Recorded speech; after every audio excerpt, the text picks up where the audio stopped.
So snapping can be a useful tool. With the snapping toolbar, we're able to snap one polygon to a line or a line to another line and all sorts of different things. And once again, when we're doing this, we might want to set up a snap tolerance or a distance away from a line in which the line will be, a new line will be snapped to that line. And you can also do all those sorts of settings.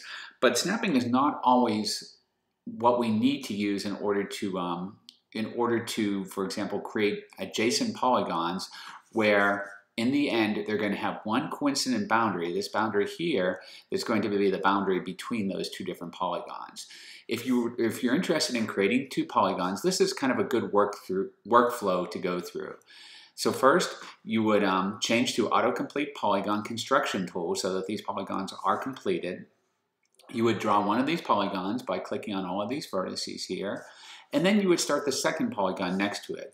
What you would want to do is you would want to start your first point for that second polygon inside the existing polygon that is already there, and then you would want to cross over that coincident boundary right at the edge of where those two come together.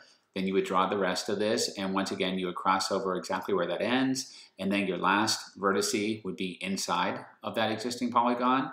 And then with this autocomplete polygon construction tool, it would actually know that you want to start and end this polygon at the edge of this other polygon, and it would put that on as a second polygon, and this would be the coincident boundary in between them. The topology would automatically be built. However, what if you have more than one different polygon? So this kind of shows that same process where we build one polygon next to another polygon with the autocomplete polygon tool.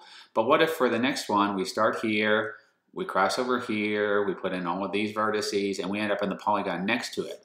This is not going to complete another polygon because this polygon would have to end inside of this. These points that you digitize here would have to end inside of the same polygon where you started.